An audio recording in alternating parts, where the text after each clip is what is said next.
नमस्कार, 4 PM महाराष्ट्र में आप सभी का स्वागत है और मैं हूं आपके साथ आकांक्षा यादव। दोस्तों, क्या एकनाथ शिंदे अमित शाह की उंगलियों पर नाचते हैं? क्या अमित शाह एकनाथ शिंदे को एक पैर पर खड़े होने को कहें तो क्या एकनाथ शिंदे तुरंत एक पैर पर खड़े हो जाएंगे? क्या शिंदे ने अपने पूरे स्वाभिमान को मोदी शाह के आगे सरेंडर कर दिया है? ये सवाल हम नहीं पूछ रहे हैं, बल्कि ये वो सारे दावे हैं जो कांग्रेस नेता कन्हैया कुमार ने किए हैं। दरअसल हाल ही में कांग्रेस नेता कन्हैया कुमार राम मंदिर में हुई चढ़ावा चोरी के मुद्दे को उठाने के लिए महाराष्ट्र पहुंचे हुए थे, जहां मुंबई के दौरान एकनाथ शिंदे पर ऐसी टिप्पणी की है जिसे सुनकर हर कोई हैरान रह गया है। वहीं कन्हैया कुमार की टिप्पणी पर एक तरफ जहां संजय राउत ने रिएक्शन दिया है, तो वहीं शिंदे गुट वाली शिवसेना के नेता संजय निरुपम को कन्हैया के बयान से बुरी तरीके से मिर्ची लग गई है। वहीं राम मंदिर में हुई चढ़ावा चोरी को लेकर डिप्टी सीएम एकनाथ शिंदे ने बयान दिया है, जो कि चर्चा में बना हुआ है। तो आखिर कन्हैया कुमार ने ऐसा क्या कह दिया जिससे शिंदे गुट बिलबिला गया है और चंदा चोरी को लेकर कैसे महाराष्ट्र की राजनीति गरमाई हुई है, बताएंगे आपको अपनी इस स्पेशल रिपोर्ट में। दरअसल महाराष्ट्र की राजनीति में इस समय नेताओं के बीच लगातार जुबानी हमले हो रहे हैं, जिससे राजनीतिक माहौल काफी ज्यादा गर्मा गया है। इसी बीच सोशल मीडिया पर कन्हैया कुमार का एक बयान काफी ज्यादा तेजी से वायरल हो रहा है, जिसमें उन्होंने एक लाइन में शिंदे की स्वाभिमान वाली पूरी राजनीति को धोकर रख दिया है।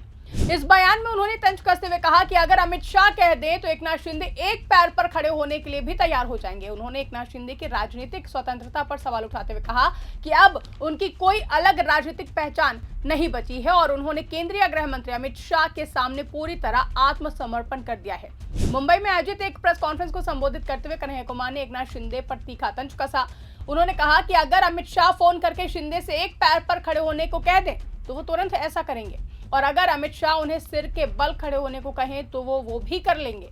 कन्हैया कुमार का साफ कहना था कि महाराष्ट्र की सत्ता राज्य के नेताओं के हाथ में नहीं बल्कि दिल्ली के हाथ में है। कन्हैया कुमार यहीं नहीं रुके, उन्होंने एकनाथ शिंदे की नैतिकता और राजनीतिक सम्मान पर भी सवाल उठाया और पूछा कि क्या शिंदे में अब थोड़ी भी शर्म या फिर स्वाभिमान बचा है। उन्होंने महाराष्ट्र के गौरवशाली और वीर मराठा इतिहास का जिक्र करते हुए कहा कि पूरा देश मराठा इतिहास पर गर्व करता है, लेकिन उसी राजनीतिक परंपरा से आने वाला एक नेता आज अमित शाह के सामने झुक गया है। लोगों पे कोई बयान देने की जरूरत नहीं है जिनका अपना कुछ है ही नहीं। एकनाथ शिंदे का क्या है?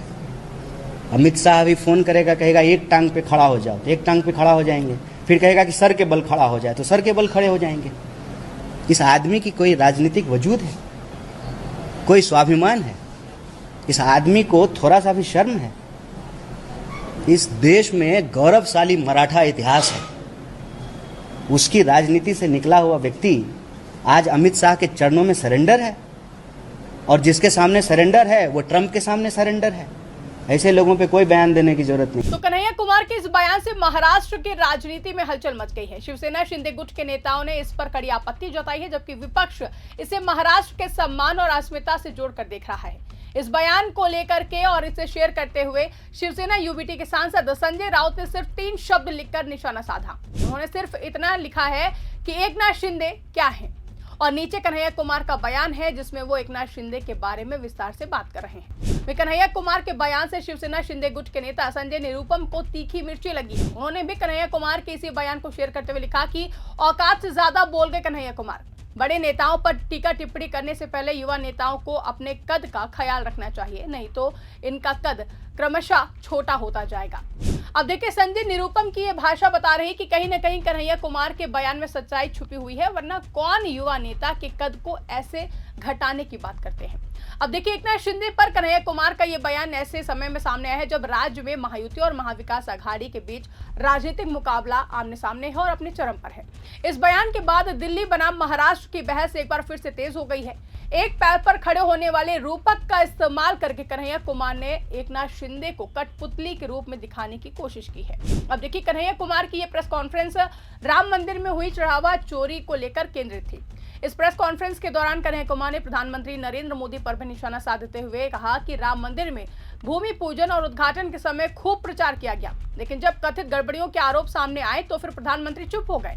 वहीं कांग्रेस का पक्ष रखते हुए कन्हैया कुमार ने 3 बड़ी मांगे रखी हैं। उन्होंने कहा कि राम मंदिर ट्रस्ट को तुरंत भंग किया जाए, पूरे मामले की जांच सुप्रीम कोर्ट की निगरानी में कराई जाए और दोषियों के खिलाफ सख्त कार्रवाई हो। उन्होंने कहा कि सिर्फ नोट गिनने वाले कर्मचारियों पर कार्रवाई करने से काम नहीं चलेगा। अयोध्या से लेकर दिल्ली तक इस कथित गड़बड़ी में जो भी लोग शामिल हैं, उन सभी के खिलाफ कार्रवाई होनी चाहिए। कन्हैया कुमार ने कहा कि कांग्रेस धर्म के नाम पर राजनीति नहीं करना चाहती। उन्होंने कहा, हम शिक्षा, रोजगार, पेपर लीक, महंगाई, किसानों और आम जनता के मुद्दों पर लड़ाई लड़ेंगे। धर्म का राजनीतिक इस्तेमाल भाजपा और आरएसएस ने किया है, हम उसी रास्ते पर नहीं चलेंगे। अब देखिए, कन्हैया कुमार की ये टिप्पणी उस वक्त सामने आई है जब अभी 2 दिन पहले ही उप मुख्यमंत्री एकनाथ शिंदे के बयान उन्होंने जब दिया था और कहा था कि जो लोग आज टिप्पणी कर रहे हैं और आलोचना कर रहे हैं, उन्हें ऐसा करने का कोई भी अधिकार नहीं। यही लोग पहले कहते थे कि मंदिर वही बनाएंगे लेकिन तारीख नहीं बताएंगे। यही लोग राम मंदिर निर्माण को लेकर प्रधानमंत्री नरेंद्र मोदी की भी आलोचना करते थे। और क्या कुछ कहा, आप इस वीडियो में देखिए। जो टीका टिप्पणी कर रहे हैं उनको कोई अधिकार नहीं है।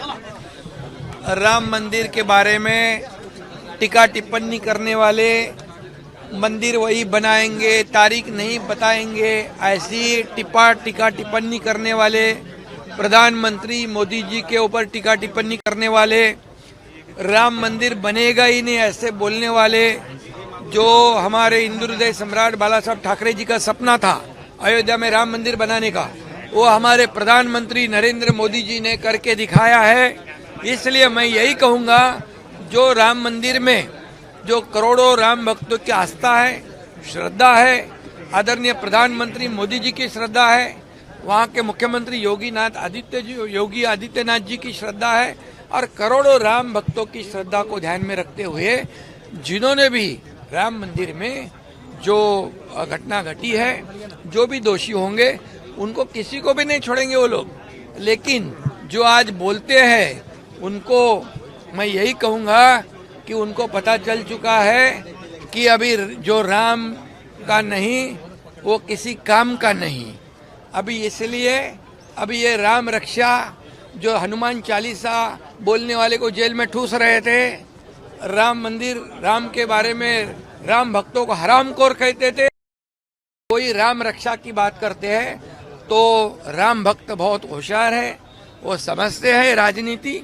और मैं इतना ही कहूँगा कि जो हौद से गई वो बुंद से नहीं आती है, और राम भक्तों का तमाम अपमान करने वालों को इस देश के जितने भी करोड़ों राम भक्त हैं उनको बख्शेंगे नहीं। तो दोस्तों, महाराष्ट्र की राजनीति में छिड़ी ये जुबानी जंग अब सिर्फ कन्हैया कुमार और एकनाथ शिंदे तक सीमित नहीं रह गई है, बल्कि एक तरफ कन्हैया कुमार शिंदे को अमित शाह की कठपुतली बताकर उनके राजनीतिक स्वाभिमान पर सवाल उठा रहे हैं, तो वहीं दूसरी तरफ शिंदे गुट और बीजेपी कांग्रेस पर राम मंदिर के नाम पर राजनीति करने का आरोप लगा रहे हैं। लेकिन इन आरोपों और जवाबी हमलों के बीच सबसे बड़ा सवाल वही है कि आखिर राम मंदिर के चढ़ावे को लेकर उठे विवाद का सच क्या है। क्या इस मामले की निष्पक्ष जांच होगी या फिर यह मुद्दा भी सिर्फ राजनीतिक बयानबाजी तक ही सीमित रह जाएगा और उतने में ही सिमट कर रह जाएगा? क्योंकि जब मामला करोड़ों श्रद्धालुओं की आस्था से जुड़ा हो तब राजनीति से ज्यादा पारदर्शिता और जवाबदेही की जरूरत होती है।